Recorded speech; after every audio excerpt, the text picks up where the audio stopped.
All right, Nuggets fans, welcome in to Pickaxe and Roll, brought to you by good friends here at Mile High Sports and at FanDuel. I'm your host, Ryan Blackburn at NBA Blackburn on Twitter, part of the Mile High Sports Podcast Network, and I'm here. I'm ready. I'm excited to ask some things about the Nuggets and to kind of wonder out loud, what are some things that nobody's really talking about right now? That's what August is for.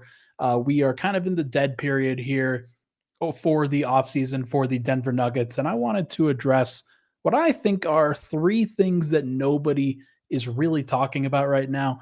And then I've got some things about the NBA schedule and the Nuggets schedule that I wanted to address before we are probably going to get some information about the Nuggets schedule on maybe today, Tuesday, when you listen to this. I'm recording this on Monday night, the night prior. But I think that there will be some tidbits that will be released on Tuesday. There may be some tidbits that are released on Wednesday. And then I think the official schedule release for the NBA for the Nuggets will be on Thursday. We'll, of course, react to it. I might have to change around the podcast recording for when I ultimately do that, if that's indeed the case. But we will see what happens. I am excited to see that for ourselves. But for now, let's go. Gosh, whoa. For now, let's go into three things that nobody is talking about with regard to the Denver Nuggets right now. And this kind of stems from an article that I did on milehighsports.com that you can go check out on Tim Hardaway Jr., who you think about the four major additions that the Nuggets had this offseason. I'm not counting the two-way guys, but four major additions. The first thing that happened, they traded Cam Johnson with Michael Porter Jr. in a first-round pick, a wild deal. Nobody was expecting it. Denver breaks up the core four guys and then kind of opens up some things with the financial situation that they're ultimately in. Then they turn around, immediately re-sign Bruce Brown. If the offseason had stopped there, would have been a good offseason. They turn it into a great season by doing the following two things. They trade for Jonas Valanciunas, although that entire saga was a little bit weird. He looks to be ready to go and will play a major role for Denver heading into this year. And then they also add Tim Hardaway Jr. on a minimum contract. And that one of all of them was the most surprising to me. I tried to outline this in my article. I did not value Tim Hardaway as a minimum contract guy. And the fact that he was willing to come to Denver on a minimum contract, it kind of represents a couple of things.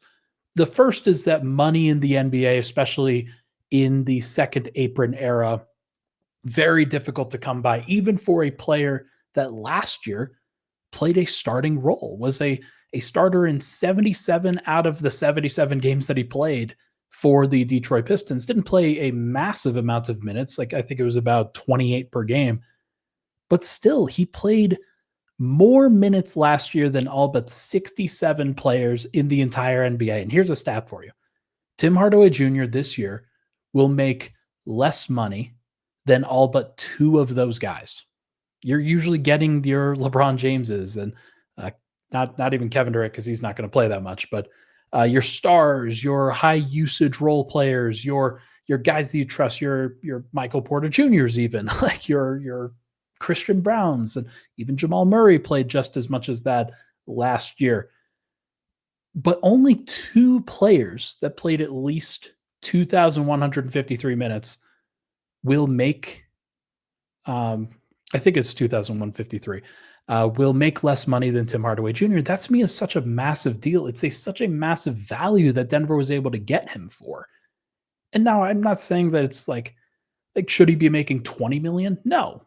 But should he have been making more than two? Absolutely. And so Denver getting him at two is such a big deal for their books. And I think kind of undersold what I think is going to be a larger role for Tim Hardaway Jr. than a lot of people expect. He is going to be very good.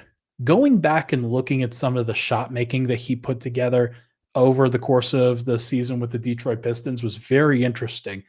A lot of the shots that he's getting are running shots in transition. He's really like timing things up really well, taking advantage of a defense that's just one step too slow.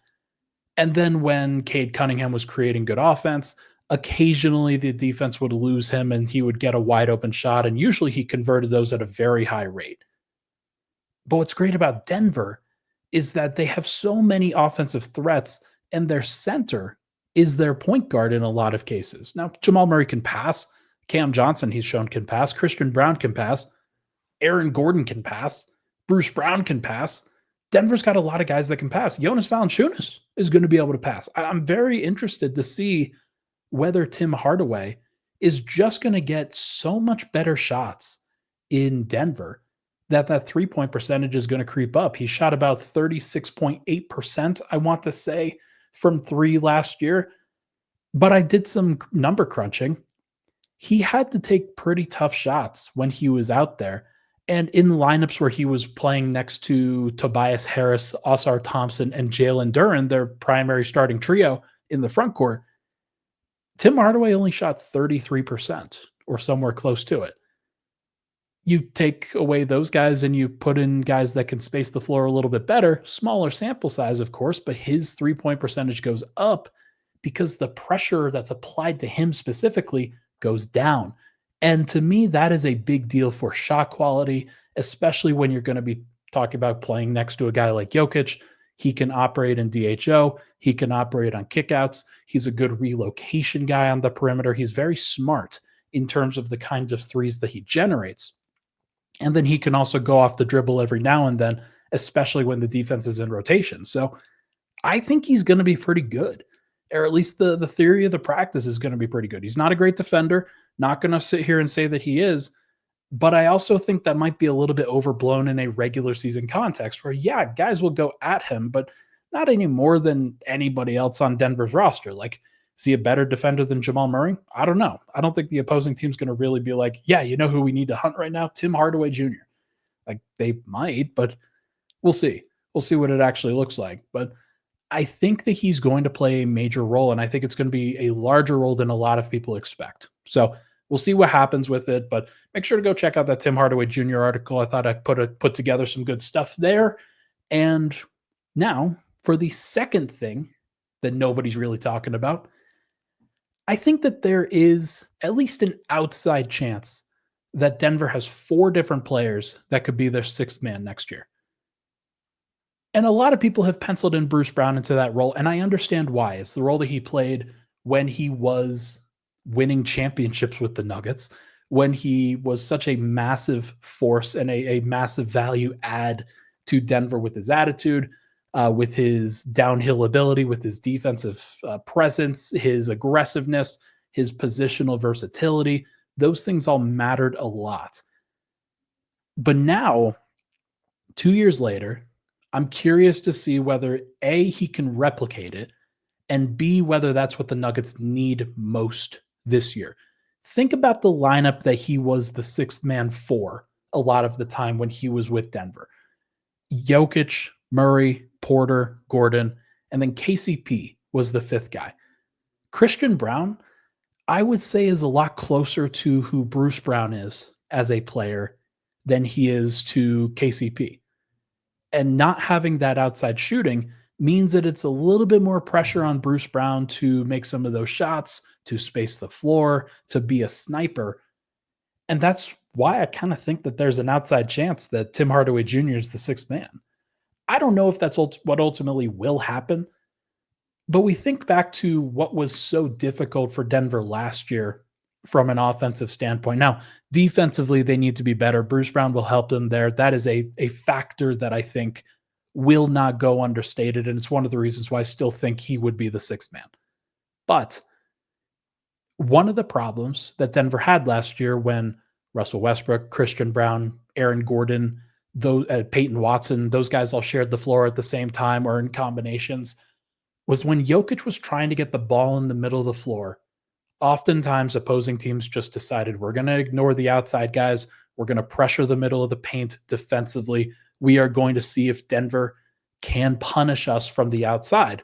And Denver took the fewest threes, or pretty close to the fewest threes in the entire NBA. And I think that added a lot of pressure, especially in the regular season, to a player like Jokic. And this regular season should be all about making things not as easy as possible, but removing the annoying burdens during the regular season to the point where the things that Denver gets to work on are not just trying to survive. It's about what can be better, what can Denver develop during the regular season that makes sense for the playoffs? What kind of mechanisms can they develop? It to me, it felt like they developed zero mechanisms during the year last year. It was all about, hey, we're just going to have to do this on the fly, man. We'll see what happens. But OKC was able to develop the mechanisms that they needed in order to survive really tough playoff series against Denver, against Indiana. Indiana, like throughout that entire regular season, they weren't great at the beginning of the year, but they were still able to do well enough and develop a lot of these different ways that they could approach the playoffs as a result. And it just never felt to me like Denver was able to do that, especially in a very competitive Western Conference. So as long as Denver's winning, I hope that they can kind of experiment with different lineups and different rotations. And I don't know if that means going with a definitive six man or going with a variety of different guys. As I mentioned, Bruce Brown could be the guy, Tim Hardaway Jr. could be the guy. There is a chance that Peyton Watson is the guy that plays the most minutes off the bench. I actually think it's a pretty high chance, or at least higher than a lot of people seem to think, in part because of the next point that I'm going to make. But Jonas Valanciunas is another one I think that has not really a great chance, but at least an outside chance to be the sixth man. If Denver does simply want to play Jokic and Valanciunas together, if that's something that they decide they want to prioritize, then you have to find ways to play them together, which means like Jonas Valanciunas' minutes will go up as a result. He averaged about 20 minutes per game when he was with Washington, about 17 minutes per game when he was with Sacramento. So if he's at about 18 for Denver, Jokic is not going to be at 30. Let me tell you that right quick. He'll be closer to 32, 33. So are those guys playing together on average about 3 minutes a game? If that's the case, does he kind of creep up over that 20-minute per game threshold? And does that actually put him ahead of somebody like a Bruce Brown or Tim Hardaway Jr.? I don't think so. But there's at least a world where Denver's bench is kind of even across the board, and Jonas Valanciunas is actually the guy that plays the most time because he plays every game. There's no question about what the role he's going to play is, and it's just about how often is he going to play next to Jokic, things like that. I don't think that's actually going to happen, but I think that there's at least like certainly three guys that could be the sixth man next year and maybe a fourth on the outside. By the way, according to FanDuel, Bruce Brown plus 5,000 to win sixth man of the year next year. The highest placing Nugget, only Tim Hardaway Jr. is another guy on the board at plus 7,500. Peyton Pritchard is the favorite to win it this year at plus 490. Kind of thought that he would start, but who knows? Maybe he won't start for Boston this year. But Bruce Brown plus 5,000. It's not a bad thing to throw $5 on. Finally, one thing that people are not talking about enough: the health of Cam Johnson and Aaron Gordon, just as concerning to me as Jamal Murray for different reasons. First, some numbers. Over the course of the last 3 seasons, basically ever since Murray came back from the ACL tear, the average number of minutes that Jamal Murray has played in each of those 3 seasons in total, 2,137. So 2,100 minutes. Not the most minutes that anybody could play in the NBA, but still over 2,000, still a pretty solid chunk for a starter. Aaron Gordon's average minutes over the course of the last 3 seasons has been 1,933. Lower, not so much lower that it's a big deal, but 200 minutes in total lower. He plays a very like high usage, not high usage, but high effort role. Last year, it kind of changed. He did not play as high effort of a role. He was more of a finesse player, more of a shooter on the outside, not as much of a banger in the middle. And then he also had to deal with the injuries that he dealt with. Played about, I want to say 51 to 54 games, somewhere around there. So missed a lot of time. Cam Johnson, over the last 3 seasons, has played an average of 1,532 minutes. So Murray is at 2,100.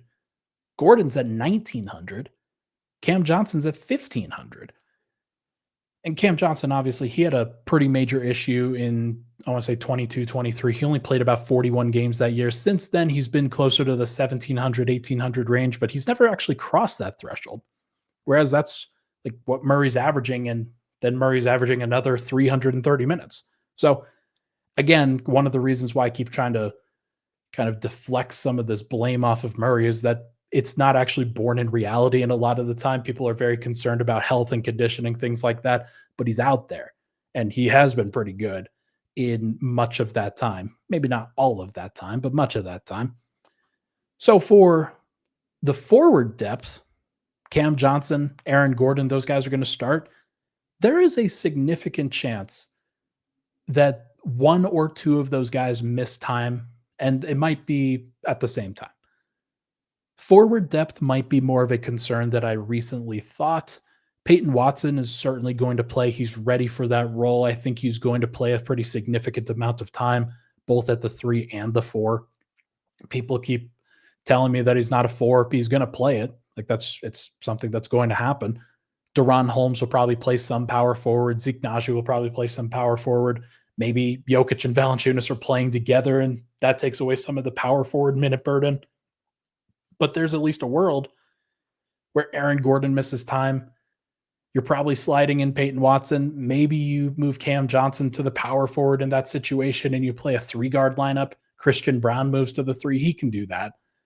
But like, the more you do that, the more burden there is that's placed on everybody else. And it's one of those things that it could spiral. It may not. I actually don't think it will. Like, that could actually be a pretty good opportunity for somebody like Spencer Jones to come in off of a 2-way contract and actually play a pretty significant role off the bench. Just give the team 10 to 15 minutes of pure hustle. And then that's somebody in that position that you feel can at least like give you some 3-and-D stuff. And maybe that's good enough. Maybe it's not. Like, we'll have to see. But Denver's going to have to be ready for that possibility if it does happen, because Aaron Gordon, Cam Johnson have not been super healthy over the course of the past 3 seasons. And I do think that Denver is going to be up a creek if they do not have good answers for that. And Denver needs to be healthy heading to the playoffs. So whatever happens, that they need to get healthy. Like, if you have to rest those guys, just got to do what you got to do. All right. Let's take a break. When we come back, we are going to discuss the NBA schedule, which should drop this week. We'll see what happens. We'll be right back here on Pickaxe and Roll.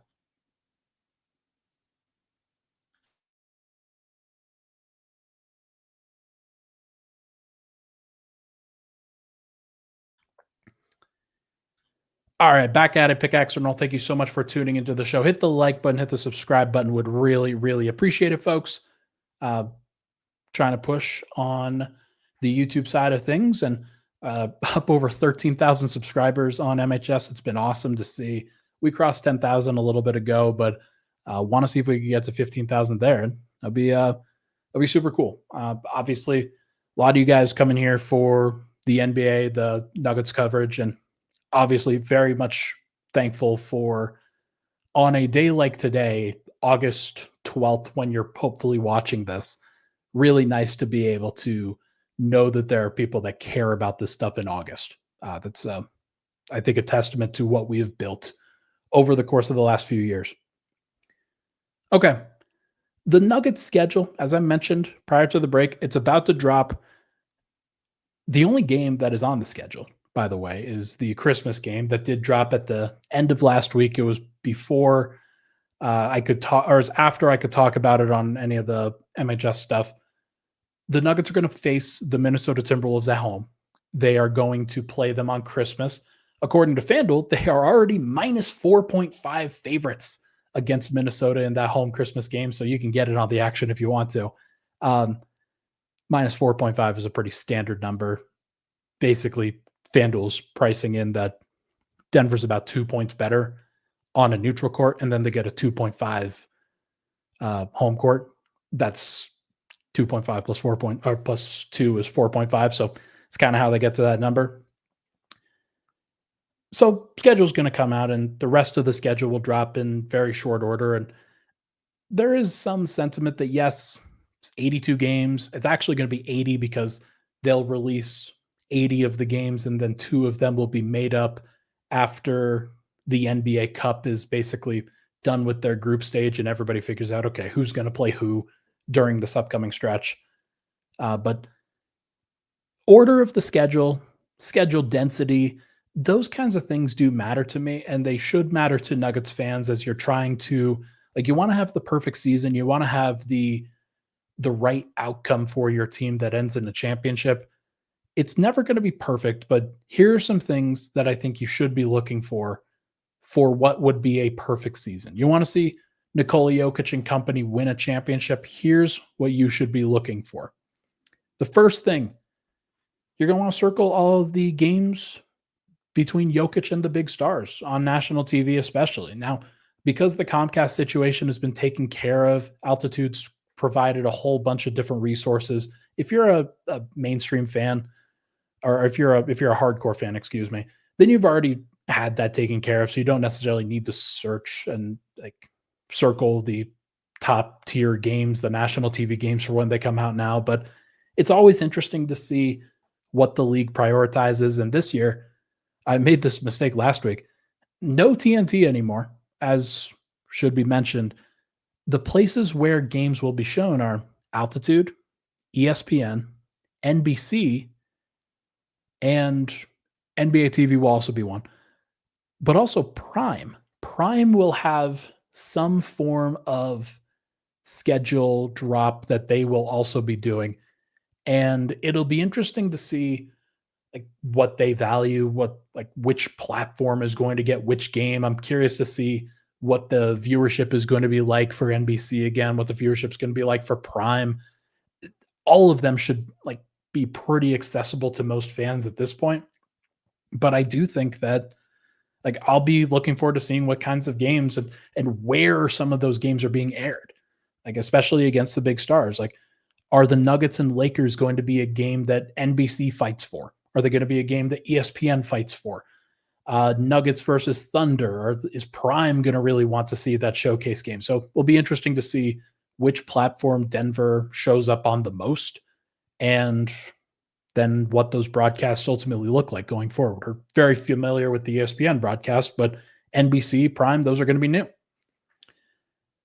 Next, for Jokic versus the big stars, you want to see Jokic versus Giannis. You want to see Jokic versus Luka versus Wemby versus Shea, maybe versus Embiid. I mean, if he's healthy, then we'll see.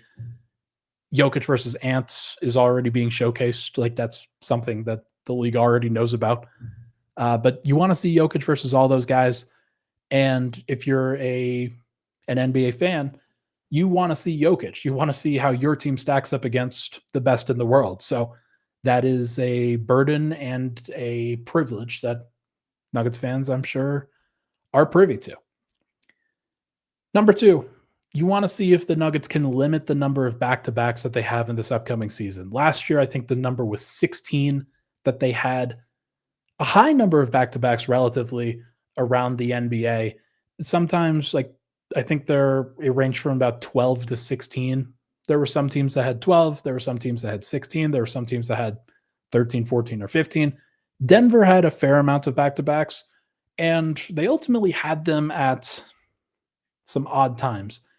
They did not have as many of them early on in October, November, December. Not as many then. They had a lot in January. They had a lot in February. They had some in March. That was not great. And to me, that's a big issue that the Nuggets are going to face in all likelihood. Something that's like you hope that the NBA is able to cut out. Like, it shouldn't be that hard to be able to schedule the league relatively balanced, but something I'll talk about in a little bit. Denver's going to be pushed later in the schedule because of the NFL. That's something that's going to happen. So just brace for it. You're going to see a lot of schedule density for Denver in January, February, March, and April.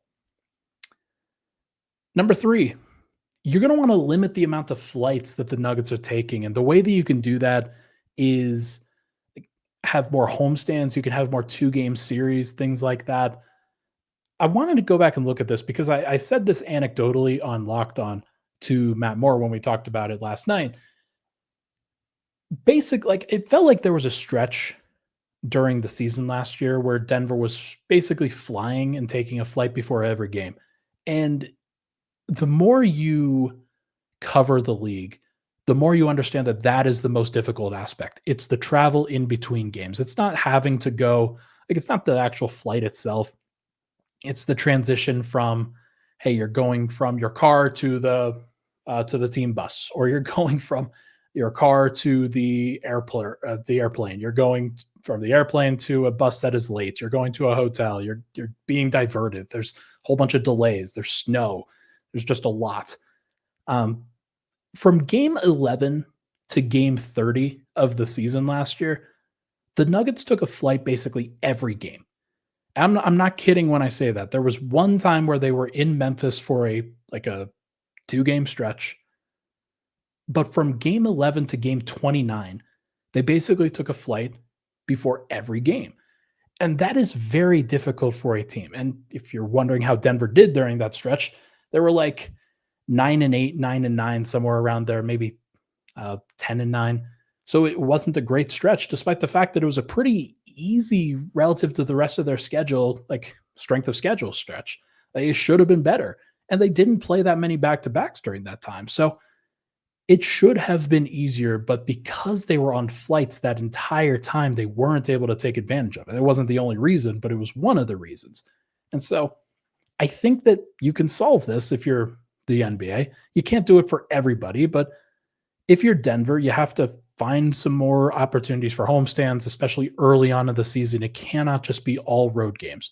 Or if you're going to come back home, it cannot just be coming back home for one game and then going back on the road, because that doesn't accomplish anything from a settlement standpoint. You don't want to get too comfortable, but you want to get comfortable at least a little bit on occasion. So I hope that Denver can find something there. By the way, they did 2-game stands, both at home and on the road. Here were the ones that they did throughout the season. They're at Memphis for that back-to-back in November. They're at Dallas on a back-to-back in January. When I say back-to-back, it wasn't just it was January 11th, January 13th. It wasn't an actual back-to-back, but they're at Memphis twice in a row. They're at Dallas twice in a row. Then they're home versus New Orleans and home versus Portland twice in a row during February, leading up to the All-Star break. And then they took that OKC back-to-back, which was an actual back-to-back in March. That was a big deal. And actually probably won SGA the MVP because of what he was able to do in that first game on national TV on ABC. By the way, ABC, another platform that will also house NBA games. So for Denver, you're going to want more of those, I think. I think those are good. I think whether they are hosting teams or teams are on the road and the Nuggets are on the road, I think you want more of those because it eliminates a flight in the middle, no matter what. And that is a good thing for the Nuggets. The ones that don't accomplish anything are when you go in Denver against San Antonio, and then you travel to San Antonio the next night and play there. That didn't do anything for those teams from a rest standpoint. You're still taking a flight. So try to figure it out. Try to be better, NBA. It shouldn't be that hard. Although it is a very difficult thing to coordinate because you've already got concerts and NHL games and things like that because the Nuggets are sharing an arena with everybody. And so that's a money thing. So not great. Not great. But here's another thing that they could talk about. More games in October, November, and December than they already had. Fewer games in January, February, and March. I don't actually think that this is going to happen. But if you think about the schedule that Denver had, there were multiple stretches in December and November, I believe, where they had 3 days off 2 days off, 4 days off. And the NBA was pissed, or not the NBA, but NBA teams were all pissed because all of these teams had these various schedule quirks. And then in January, February, March, they're dying because the NBA is playing such a schedule dense section of their schedule, like every single night. And all of these teams are playing all the time. And it shouldn't be like that. It just doesn't have to be. Go against the NFL. It's going to be fine. Like if you want to do like Saturday matinees, Sunday matinees, it should be okay. It's not going to ruin anything. And just like play games. Play the same number of games in October, November, and December that you do in January, February, March. It should not be that difficult. And yet it often is. Obviously, some of that from December is for the NBA Cup. And because the NBA is trying to feature that stretch, that is one of the reasons why November, when the Cup, like regular like NBA group play games are being played, and then in December when the bracket games are being played, the NBA is trying to give as much space for those as possible. But you just don't want days on end where there are just no NBA games. That's ridiculous. You got to find ways to, like early on in the season, there should be some balance there. Like I'm sure the Nuggets, if they were like, if we're talking about like, because everybody complains, but the Nuggets, if they had their druthers, they would want more back-to-backs in October, November, December than they had in January, February, March. That's just how it goes. Now, they didn't have that many in March, but that was because they were definitely playing every other game. There were no 2 days off during that stretch like they had during during the beginning of the schedule. So there's an opportunity there for the NBA to change it, but they won't. Number 5, you want your toughest stretch of the season to be from January to the All-Star break. Like that 6-week stretch from January 10th to February 15th. That might be slightly less than 6 weeks. You want that stretch to be your toughest. And here's why.